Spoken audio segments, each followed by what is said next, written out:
You're watching YCN, your local view. Program airtime is underwritten in part by Bar Harbor Bank and Trust. Looking to purchase your dream home, finance your business, or just find a better checking relationship? Our New Hampshire team is here to help you. We make award-winning banking happen every day. Contact us to see how we can help you. Member FDIC.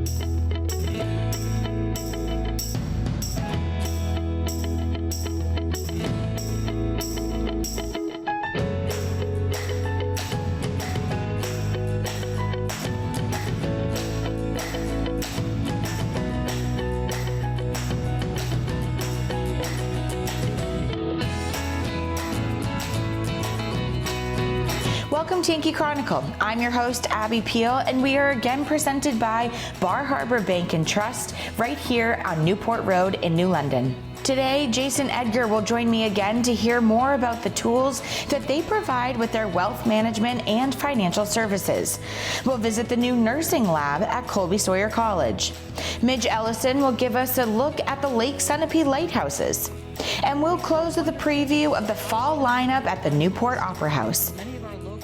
But first, these messages from the good local businesses that are making today's show possible. Remember, buying local is an important way to sustain the communities and the programs we all love.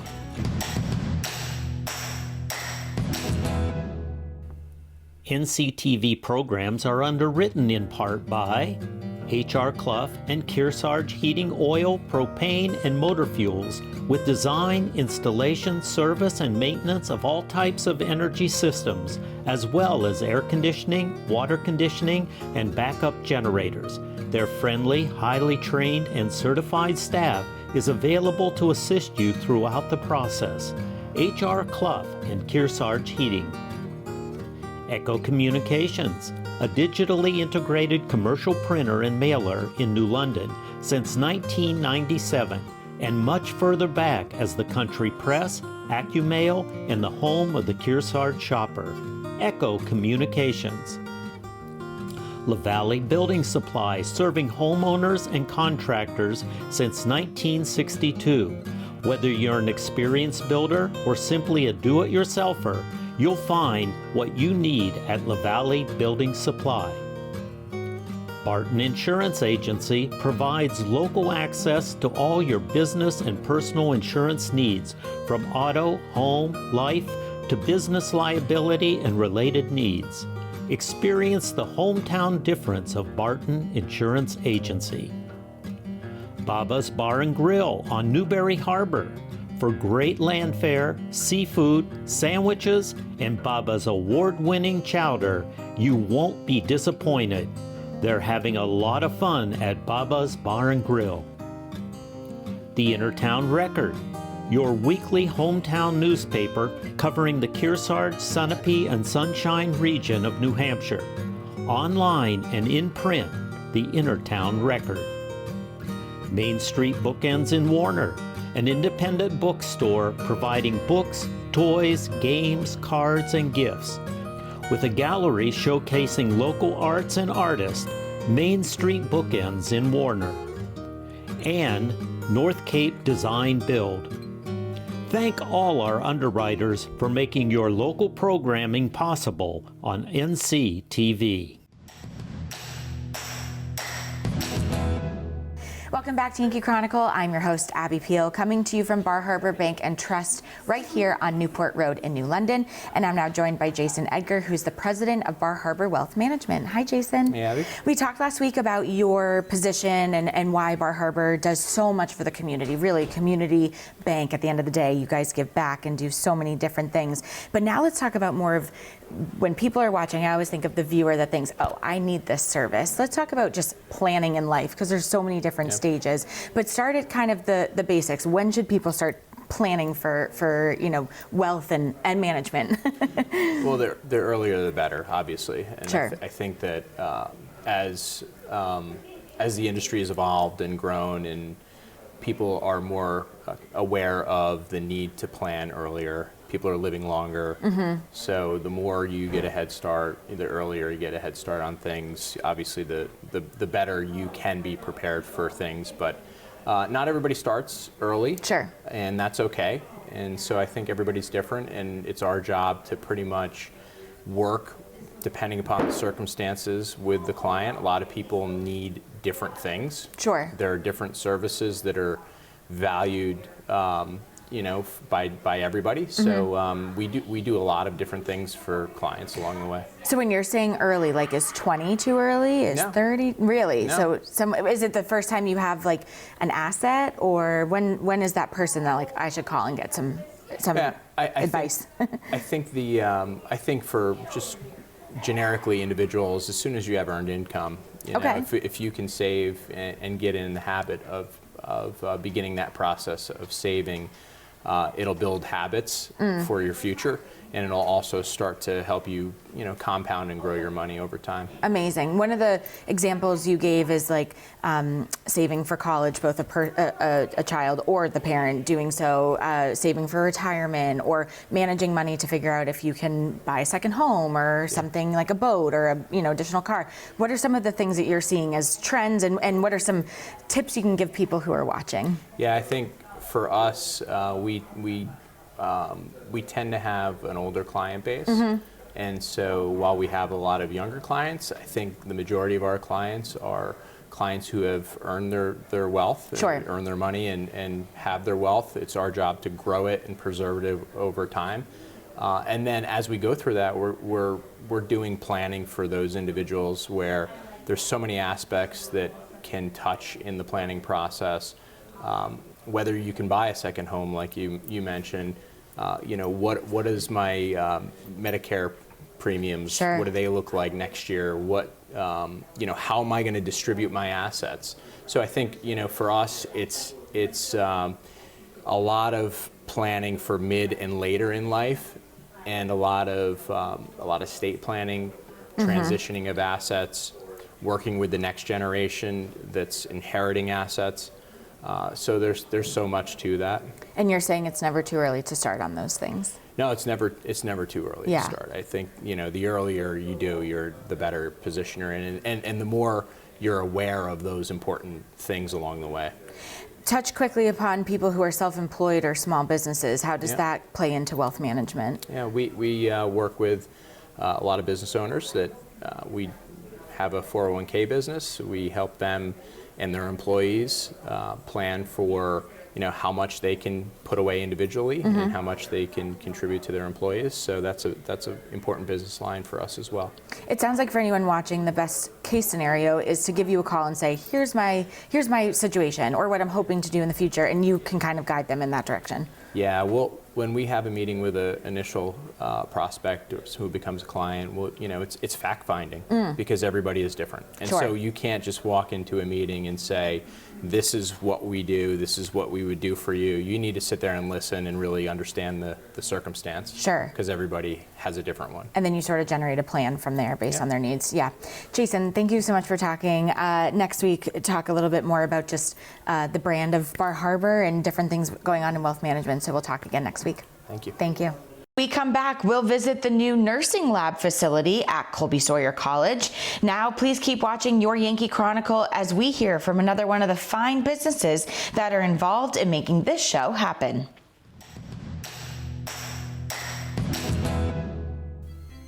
This program is supported by Main Street Bookends of Warner. For books, toys, games, cards, gifts, and a gallery of local art. Main Street Bookends of Warner.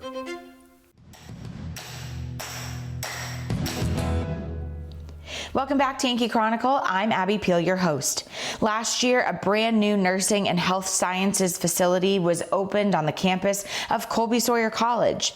Let's now join the dean of the program, Peter White, for a tour of the new labs. Sawyer. We're in the Janet Udall Center for Health Sciences here at Colby Sawyer College, and behind me is our Starbucks Lounge, one of the more popular places for our students to visit throughout the day. In the Gail Graham Lee Simulation Center, students practice care in medical, surgical, pediatric, intensive care, and labor and delivery environments. The 12 beds have patient monitoring devices and mannequins which mimic human anatomy and physiology that simulate various health conditions. We're here in the simulation control room from which our nurse educators can change variables as our students learn and practice their techniques and skills, adjust patient variables in real time, and record sessions for debriefs. The flexibility of these spaces enables innovative teaching strategies to better prepare students for collaborative healthcare environments. We provide for them to have a safe space to make sure that the certain skills that they are practicing are done to policy and procedure with sterile techniques, and making sure that they are comfortable and confident doing these skills on our interactive mannequins. You can probably see that they're quite happy to be here. They find a lot of comfort in being able to practice in this amazing facility with all sorts of simulations. We can make it as realistic as possible. The center's anatomy and physiology labs include microscopes, anatomical models, and dissection equipment. The Anatomage table provides interactive 3D visualizations of the human anatomy so students can virtually explore the body using high-resolution medical imaging of cadavers. High-tech equipment, mannequins that can be adjusted to vary heart rate, respiratory rate, and other variables for the students to respond to. Our nurse educators can come in here and record these sessions as they help the students learn that day's module. Here we are in one of the debrief rooms, and our students are practicing some of the skills that they'll need for assessment, and they can also review what they've done in the skill labs that we just came from with their instructors. A common study space for our students to come. This is a great area for them to gather, work in teams on their projects, study together. It's a really nice environment for them to work and learn and also relax from time to time between classes. Here we are in the skills lab in the Schaefer Center. Professor Freeman, what are the students working on today? Today we're learning how to do sterile technique. So sterile gloving and putting sterile environments together. One of our 3 collaboration spaces, another area for our students to gather, study, work on projects, and get ready for their next assessment or exam. 2 anatomy and physiology lab spaces. As you can see, there's an accordion wall over here, so we can open this up to be a larger room, but we can also have 2 separate sections working independently. Again, we have state-of-the-art technology in here, including a full-length cadaver table. We're really proud to support a 100% national certification pass rate in the NCLEX examination for our nursing program. The Schaefer Center represents the future of healthcare education at Colby Sawyer College. We're really proud of our relationship with our partners at Dartmouth Health, where our students can learn in a world-class environment. It reflects the institution's commitment to excellence, innovation, and student success by providing a leading-edge learning environment that prepares scholars to meet the evolving demands of healthcare. Thank you for a look at this state-of-the-art facility, providing the tools to train our next generation of nursing professionals. When we return, we'll hear from Midge Eliassen about the Lake Sunapee Light Houses. But first, a word from an underwriter that makes this show possible. You could be one too. Email us at info@ycnnow.com to learn more. This program is supported by the Innertown Record, your weekly hometown community newspaper covering the Kearsarge Sunapee Sunshine region of New Hampshire. The Innertown Record. The Lake Sunapee region is one of the few communities in the country where you can ski year-round. During the summer season, the lake provides water skiing, fishing, swimming, and boating. During the winter, Mount Sunapee Resort, located at the south end of the lake, is one of the most popular ski and snowboard destinations in New Hampshire. The views of Lake Sunapee from the trails in Sun Bowl are spectacular. For more information about visiting our beautiful area, contact the Lake Sunapee Region Chamber of Commerce.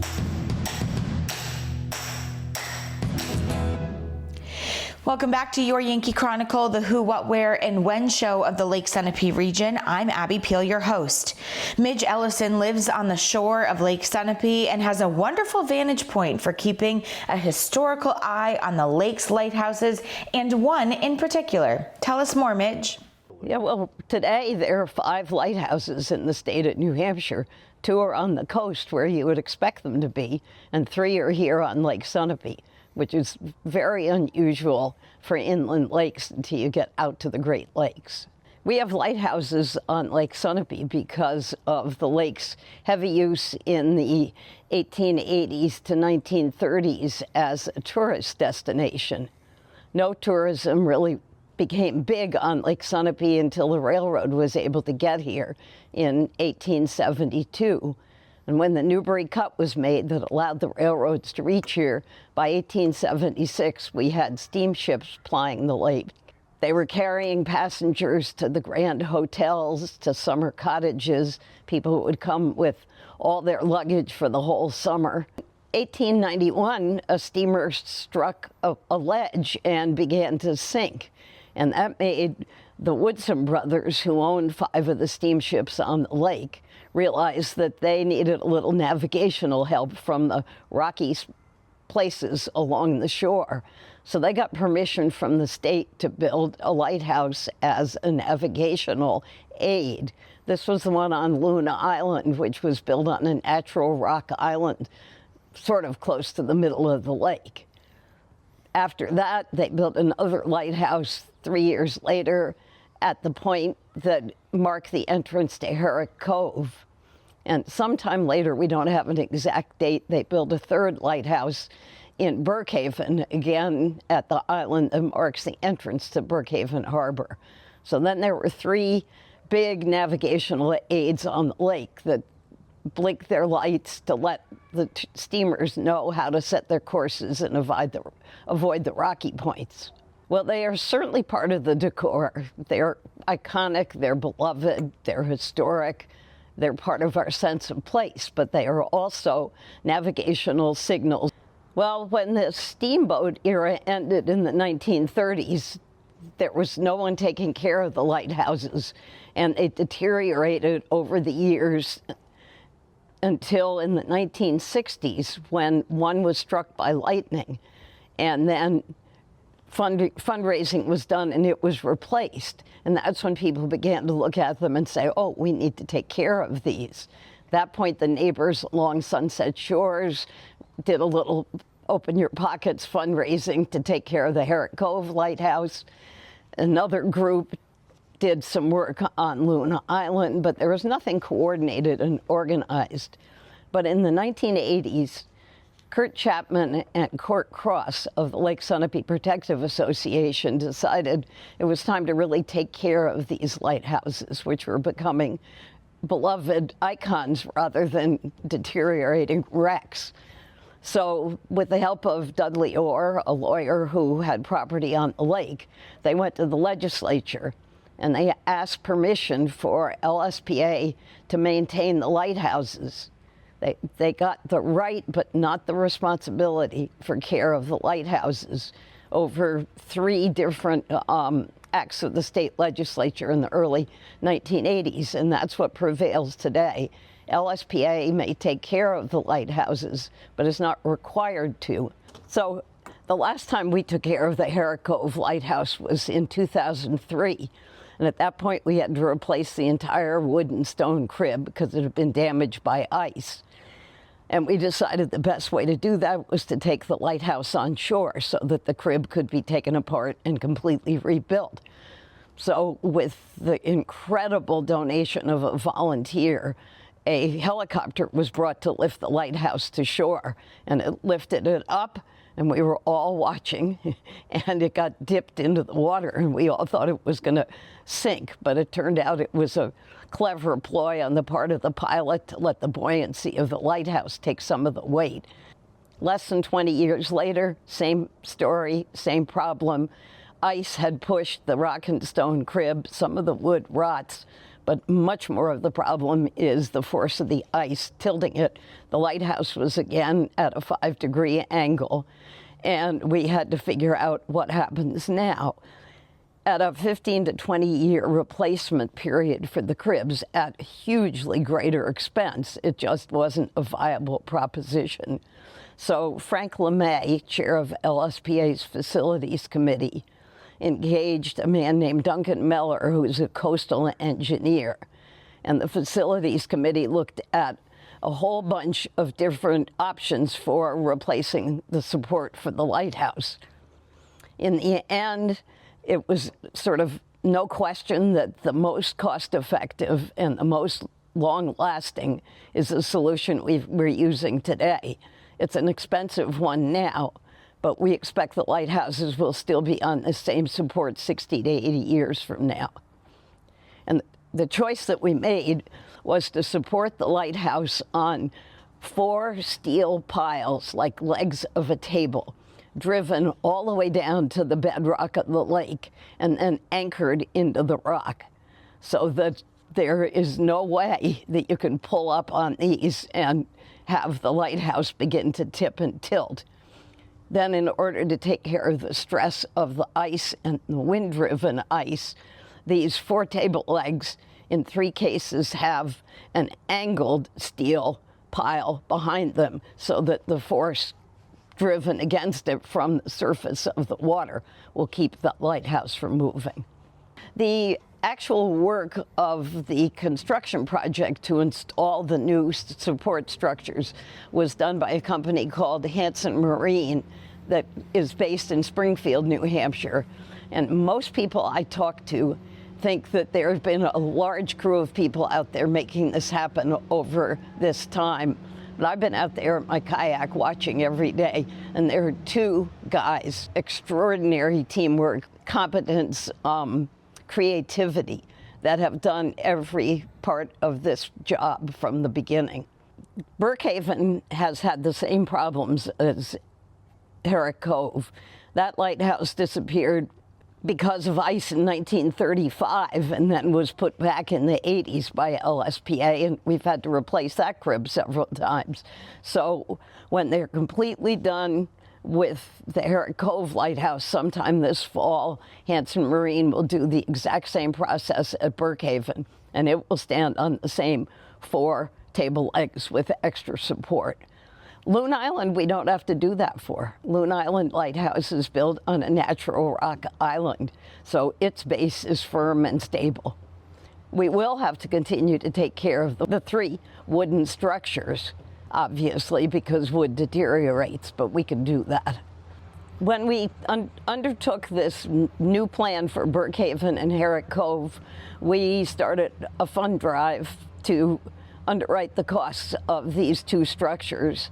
And people around the lake love the lighthouses so much that their generous donations were actually more than we anticipate needing for completing this job. So there is now a permanent lighthouse maintenance fund at LSPA, which is what we'll use to work on the wood, to update the solar lights, to do painting, to do cleaning. You know, there's a lot of work on the structure, so you can always donate to lighthouse support, become a lighthouse keeper by going to Lake Sunapee Protective Association website.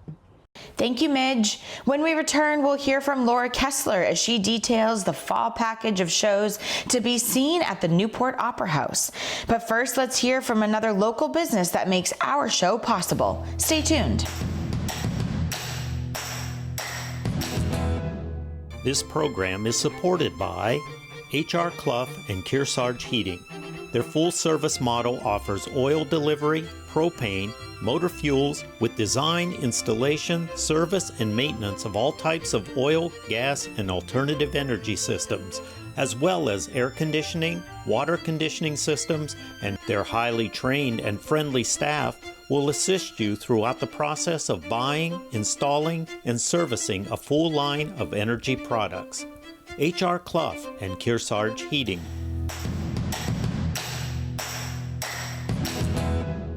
Hi, Abby. Thanks so much for coming over to the Newport Opera House so that the Newport Opera House Association can share with you a little about our upcoming events this fall. On Saturday, October 18th, Come on down to the Opera House for an 18 and over event for an evening of comedy and fun with stand-up comedians Rick Gothier and Friends comedy show. This event will be as if you were in a evening comedy club. We'll have cafe tables set up. There are 5 different comics you'll hear from, and you are sure to have a really entertaining event. The doors will open at 7 p.m. for the 7:30 show, which will go until 9:15 p.m. IDs will be checked at the door. Again, it's an 18 and over event. There will be a cash bar for those 21 and older, and we encourage you to come and enjoy a night of fun at the Newport Opera House. This stand-up comedy event with Rick Gothier and Friends Comedy is generously sponsored through Salt Hill Pub here in Newport. Thanks so much, Salt Hill. If you're looking for something to do the weekend before Halloween, come on over to the Newport Opera House for our annual Halloween Masquerade Dance. This wonderful event features the music of Last Kid Picked, and of course, figure out what you're going to be coming in costume. We have a wonderful costume contest, and many of our local businesses are very generous in sponsoring prizes for our different costume categories. Now, this 21 and over event requires obviously an ID, and we will have a cash bar for the evening. Our doors open at 7:30, and the evening dance is at 8 p.m. 8 p.m. to midnight. So let's see how you are with your creative costumes. Come on down to the Newport Opera House on Saturday, October 25th. We look forward to seeing you. Put November 8th and 9th on your calendar as Annie Hamilton and her talented students from Mount Royal Academy return once more again to partner with us on our stage for their wonderful play, Little Women, which is, of course, is an adaptation by Matt Buchanan. Join us on Friday, November 8th at 7 p.m. for this show, and Sunday, November 9th at 2 p.m. for this show. Come out and support local theater and the students at Mount Royal Academy. As you're making plans in November and we're heading towards the holiday, make certain that you put Sunday, November 23rd on your calendar. The world-famous Glenn Miller Orchestra once again returns to our historic Newport Opera House. The space was made for this sound. If you're interested, it's a 2 p.m. matinee performance. We will have holiday songs and, of course, a number of Glenn Miller's hits. This wonderful 18-piece band with vocalists has thrilled our audiences now for the past 3 years. And once again, we are so grateful for the sponsorship of MJ Harrington Jewelers and Sugar River Bank. Without them, this would not be possible. If you're interested in not only listening to the music, but doing a little dancing, we have a small portion of our dance floor that will be open, and you can get up and dance your heart away or just sit back and relax and listen to the music. Please consider joining us again on Sunday, November 23rd at 2 p.m. for this wonderful event with the world-famous Glenn Miller Orchestra. For information on all these events and future events, please visit our website at newportoperahouse.com. Thank you, and thank you for your support. So much is happening in our area, and a thank you to Bar Harbor Bank and Trust for hosting us these past 2 weeks. Next week, we'll hear more from Jason Edgar about their financial and wealth management services. We'll meet the new owner of the hotel next to the Salt Hill Pub on Newberry's traffic circle. We'll hear about this year's edition of Christmas at the Fells. And we'll close with Hannah Flanders of Sweet Beet Market and Cafe telling us about a panel discussion on the New Hampshire food system that will be carried right here live on YCN. Don't miss our live game of the week Friday at 6:23 p.m. as Kearsarge football team will be hosting Newport on YCN. All of our games replay Sunday and Monday starting at noon and 7 p.m. on TDS TV 997 and 1997 and Comcast 8, and available anytime on demand at ycnnow.com. We'll see you again next week for an all-new edition of Yankee Chronicle from Bar Harbor Bank with another round of your who, what, where, and when show of the Lake Sunapee region. I'm Abby Peel. Enjoy the fall.